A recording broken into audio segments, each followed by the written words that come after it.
Wir werden eine Crossover-Story in Assassin's Creed Origins bekommen und das sogar noch dieses Jahr.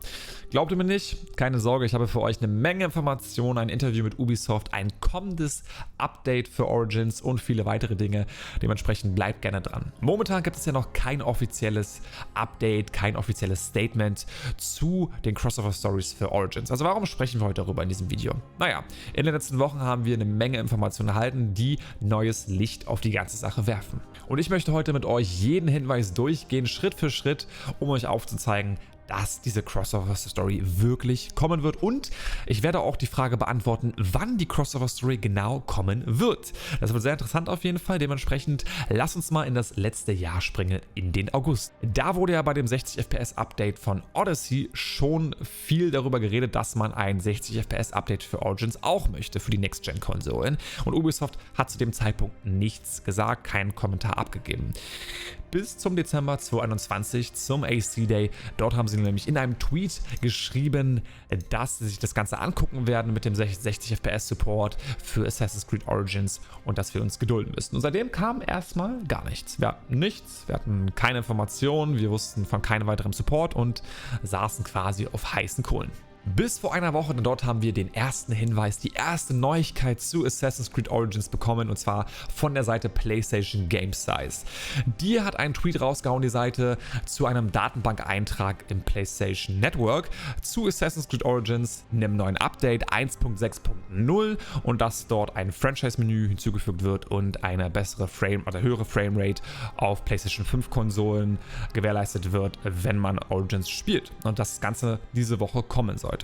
Es ist diese Woche nicht gekommen. Normalerweise kann ich euch aber sagen, dass diese Seite sehr zuverlässig ist. Wenn sie einen Beitrag teilt, dann stimmt der meistens auch. Das heißt, dieser Datenbankeintrag, der wurde gemacht. Das Datum, wann das Ganze rauskommt, normalerweise war das immer in der nächsten Woche. Das heißt, am 19. Mai ist hier der Tweet und dann hat das eigentlich immer eine Woche gedauert, bis dann dieser offizielle Patch wirklich rauskam. Das ist heute natürlich nicht passiert, aber der Patch wird irgendwann für Origins kommen. Der Eintrag ist ja da. Wann? Das wissen wir nicht, aber es gibt eine weitere Vermutung, denn es ist nicht der einzige Hinweis, dass Origins mehr Support bekommt. Denn am 22. September habe ich jetzt hier den Beitrag von Eurogamer genommen, haben wir erfahren, dass Assassin's Creed Origins für den Xbox Game Pass verfügbar sein wird, und zwar ab dem 7. Juni. Das ist in ungefähr 2 Wochen. Und das Datum ist tatsächlich nicht zufällig gewählt, da bin ich mir sicher, denn das ist die Woche von den Summer Game Fests und man könnte ja sagen, man haut dieses Update raus, kurz vor dem 7. Juni. Dann ist das für alle Spieler mit dem Xbox Game Pass verfügbar. Und dann kann man im Summer Game Fest vielleicht sogar ein Announcement machen, dass eine Crossover-Story kommen wird. Ja, und das wird vielleicht nochmal das Interesse an dem Spiel erhöhen. Die Leute gehen wieder rein in Assassin's Creed Origins und eventuell auch in andere Assassin's Creed Spiele. Und der dritte Hinweis, warum ich glaube, dass Assassin's Creed Origins mehr Inhalt bekommt. Klar, sie bekommen mehr Support jetzt durch den Xbox Game Pass, aber nicht nur das, sondern auch durch PlayStation Plus. Wer es mitbekommen hat, Ubisoft hat ja jetzt eine Zusammenarbeit mit PlayStation Plus gestartet, und zwar für alle PlayStation Plus Premium-Nutzer, das ist das neue Abo-Modell von PlayStation, ist es möglich, nun auch Ubisoft, also alle Ubisoft Plus-Spiele zu nutzen. Und dazu, soweit ich weiß, zählt ja auch Origins. Das heißt, man hat dann noch mehr Spieler, die auf Origins zugreifen. Und dieses neue Abo-Modell von PlayStation ist ab dem 13. Juni verfügbar.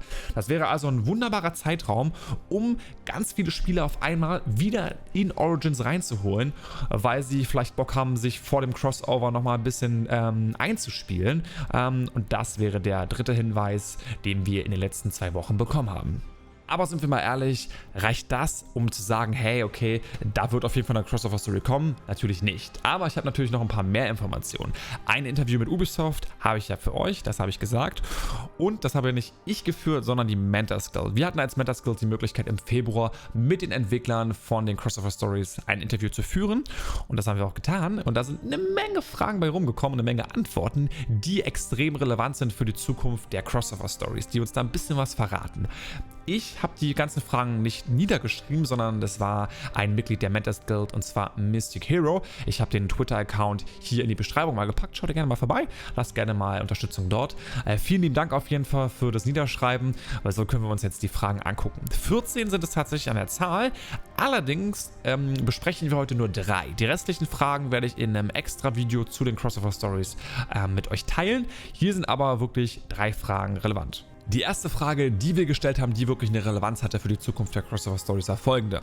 Und zwar wurde gefragt, warum Ubisoft sich entschieden hat, die versteckte Klinge mit dem Medusa-Kopf, die ja eindeutig griechischen Hintergrund hatte, in Ägypten zu zeigen in den Post-Credit-Scenes. Und da kam die Antwort, dass sie eine Verbindung zu Cassandras Ursprung schaffen wollten, in Griechenland natürlich, mit der griechischen Mythologie und der Medusa, das ist klar. Aber dass sie das Ganze zwischen Odyssey und Valhalla machen wollten. Und da passt Origins natürlich in der Timeline mit rein. Und außerdem wurde hier gesagt, dass das Ganze natürlich noch Möglichkeiten für zukünftige Arten von Content mitbringt, ohne das Ganze dann zu limitieren. Die nächste Frage ist auch mega interessant, und zwar hier wurde gefragt, werden wir Cassandra in der Zukunft sehen, und könnt ihr uns Hinweise oder Kommentare dazu geben, ob wir Cassandra im Modern Day sehen werden und sie vielleicht gar nicht tot ist. Hier war die Antwort, höchstwahrscheinlich werden wir in irgendeiner Art Cassandra sehen. Die Idee ist mutwillig offen gelassen worden, sodass wir quasi noch irgendwas reinpacken können, aber momentan ist nichts geplant. Und was ihren Tod angeht, das werden wir in der Zukunft sehen. Das lassen wir mal so stehen. Hier steht, aktuell ist nichts geplant. Das war im Februar. Man könnte jetzt sagen, da kommt keine Crossover-Story. Hier wurde gesagt, aktuell ist nichts geplant. Aber wir gucken uns mal die letzte Frage an. Und zwar können wir mehr Crossover-Stories und andere AC-Protagonisten, die sich treffen, in der Zukunft erwarten. Und hier war nur die Antwort, hoffentlich. Momentan ist nichts in Entwicklung, aber ich hoffe, dass sie mehr machen werden. Vielleicht mehr mit Cassandra oder etwas komplett anderes, gar nicht auf sie bezogen, oder mit anderen AC-Protagonisten. Und jetzt stellt euch die Frage, okay Pascal, ganz ehrlich, du hast gesagt, da wird eine Crossover-Story kommen. Warum haben die aber im Interview erzählt, da kommt nichts, da ist nichts geplant, da ist nichts in der Entwicklung? Naja, wir wissen ja, dass Assassin's Creed Odyssey, die erste Crossover-Story, von Ubisoft Quebec gemacht wurde. Und dass das Team, die beiden, die ich genannt habe zu Beginn, auch bei Ubisoft Quebec arbeiten. Und Origins wurde natürlich von Ubisoft Montreal entwickelt.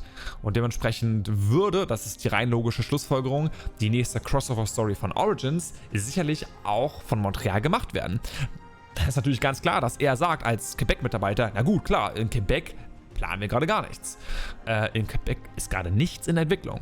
Ja, und hier spricht er auch davon, but they are hopefully, also dass sie quasi etwas entwickeln. Er redet von sie, er redet nicht von uns, er redet nicht von seinem Team, sondern er redet nur in der Mehrzahl. Man kann jetzt jedes Wort auseinandernehmen, aber was ich denke ist, dass er nur von Quebec gesprochen hat, dass sie nichts planen, aber nicht von Ubisoft in general. Da hat er so ein bisschen die Frage umgangen, wunderbar tatsächlich, weil er hat die Wahrheit gesagt, er hat nicht gelogen. Doch jetzt mal die Frage an euch, habt ihr Hinweise für eine Crossover-Story für AC Origins, die ich vielleicht nicht in diesem Video genannt habe, dann ab damit in die Kommentare, oder habt ihr sogar Hinweise, die das Ganze widerlegen könnten, dann auch gerne in die Kommentare damit. Lasst uns da mal einen Austausch starten, ich bin gespannt, was ihr so schreiben werdet. Wenn euch aber bisher dieses Video gefallen hat, lasst doch gerne mal einen Daumen nach oben da, und wenn ihr keine weiteren AC-Videos verpassen wollt, Abo, würde ich mich freuen, wenn ihr das betätigt. Aber legen wir los mit dem nächsten Hinweis, denn wir müssen uns die Frage stellen, warum gibt sich Ubisoft derzeit so viel Mühe? Ist das wirklich nur wegen einer kommenden Crossover-Story? Ich kann euch das Ganze beantworten, jein. Zum einen gibt es einen Punkt, nämlich die Finanzen und die Aktie von Ubisoft. Ich fange mal ganz entspannt an. Ihr wisst ja vielleicht, in den letzten Wochen gab es einige Gerüchte, dass Ubisoft verkauft werden sollte oder dass da Interesse besteht. Verschiedene Gerüchte wurden da gespreadet. Die Aktie von Ubisoft, die lief und läuft auch nicht so gut, wie sie wahrscheinlich laufen sollte. Und da müssen viele Dinge gemacht werden. Und so ein Aufpolieren von den Blockbuster-Titeln könnte dabei helfen, den Wert der Firma zu steigern. Warum? Wenn man das Spiel aufpoliert mit einem Update, wenn man über Game Passes dafür sorgt, dass mehr Spieler Ubisoft-Spiele spielen, dann führt das natürlich dazu, dass auch der Wert irgendwie von einem Franchise und der Wert von einer Firma steigt. Klar, mehr Spielerschaft bedeutet mehr potenzielle Käufer und somit steigt auch der Wert von einer Firma. Und das ist der erste Grund, warum sich Ubisoft jetzt so viel Mühe gibt, auch für Origins nochmal Support rauszuhauen. Meiner Meinung nach. Und der zweite Hinweis, warum Ubisoft sich so viel Mühe gibt, sind natürlich die Crossover-Stories. Wir wissen, wir haben jetzt eine große neue Spielerschaft, die dazukommen wird über PlayStation Premium, über den Xbox Game Pass und viele der Spieler, die dieses Abo haben, ja, die besitzen vielleicht Valhalla schon oder die haben Valhalla vielleicht schon gespielt, die haben vielleicht auch Odyssey gespielt und wollen vielleicht auch das Ganze komplementieren mit der Trilogie, weil geschichtlich spielen ja all diese Spiele so ein bisschen zusammen. Und man muss natürlich irgendwie einen Anreiz schaffen, in Origins zurückzukehren. Und mit einer Crossover-Story wäre das, glaube ich, ziemlich gut. Ein ziemlich guter Anreiz, die ganzen Spieler wirklich abzuholen oder vielleicht sogar, dass sie sagen, hey, okay, ich habe nicht das Abo-Modell, aber da gibt es eine neue Crossover-Story. Ich habe Valhalla gefeiert, ich habe Odyssey gefeiert, das Spiel ist auch ganz gut, gibt es vielleicht auch gerade im Sale. Ich kaufe mir das jetzt und dann kann ich auch die Origins Crossover-Story spielen. Das ist meine Vermutung dazu. Und nun kommen wir zu der letzten Frage, wann die Crossover-Story von Origins rauskommen könnte. Dafür müssen wir, wie zu Beginn des Videos, mal in die Vergangenheit reisen, nämlich in den Monat August. Denn dort hat ja Ubisoft am 23. August das Update 1.6.0 für Odyssey rausgehauen und somit auch Next-Gen-Support 60 FPS mitgebracht. Und 4 Monate später ungefähr, 3,5 bis 4 Monate später, kam dann die Crossover-Story für Odyssey. Wenn wir das Ganze jetzt auf Assassin's Creed Origins übertragen und mal rechnen und vielleicht kommt das Update, sagen wir mal, nächste Woche am 31. Mai raus, eine Woche vor dem Xbox Game Pass Release für Origins und wir dann im Grunde 4 Monate mal nach vorne rechnen, dann haben wir quasi Juni, Juli, August, September, also 30. September, der Zeitraum, sage ich mal, jetzt von Mitte September bis Ende September wäre ein guter Zeitraum, wo diese Crossover-Story rauskommen könnte. Das wäre, glaube ich, auch in der letzten Season von Assassin's Creed, denn im Oktober gehen ja auch schon die Feierlichkeiten zu einem 15-jährigen Jubiläum los. Zum Beispiel am 29. Oktober ist die AC Symphony in Paris, die Weltpremiere. Und davor wird wahrscheinlich auch einiges passieren und es wäre ein guter Zeitpunkt, um die Leute scharf zu machen. Also mein Callout jetzt, Mitte September bis Ende September wird die Crossover-Story kommen. Und wann wird sie angekündigt? Das weiß ich nicht. Da gibt es 2 Daten tatsächlich jetzt in den nächsten beiden Wochen, beziehungsweise zum Summer Game Fest, was vom 9. bis zum 12. geht. Oder die Gamescom, die Ende August ist. Ja, also da wäre es eigentlich ziemlich cool, 1 Monat vor Release das Ganze zu veröffentlichen. Müssen wir mal gucken, weil bei Odyssey war es auch ziemlich plötzlich. Keiner wusste davon, dass da was kommt. Das war sehr überraschend. Wir haben auch erst, glaube ich, 1 bis 2 Wochen vorher einen Call gehabt, wo das uns präsentiert wurde.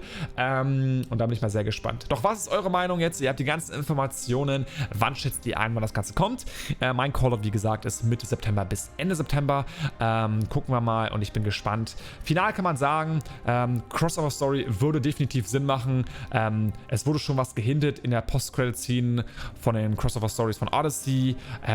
Es ist eins der erfolgreichsten Spiele und macht immer noch sehr, sehr viel Spaß. Viele Spiele haben damit angefangen, sind neu zu Assassin's Creed gekommen mit Origins und ich glaube, das wäre ein schöner Abschluss auch für die gesamte Trilogie, um dann den nächsten Schritt zu wagen mit zum Beispiel Assassin's Creed Infinity oder anderen AC-Games, die noch kommen könnten. Doch Freunde, das war's von meiner Seite. Wir sehen uns im nächsten Video. Vergesst nicht, wenn ihr abonniert habt, dann die Glocke auch zu betätigen. Da kriegt ihr immer eine Nachricht. Da würde ich mich freuen definitiv und auch der Eivor. Dementsprechend sehen wir uns. Hast du gehört, Eivor? Die werden die Glocke aktivieren. Was? Höre ich da die Glocke? Nice. Jetzt heißt es für euch abwarten und Met trinken. Auf dass wir uns im nächsten Video wiedersehen. Bis dahin, euer Eivor.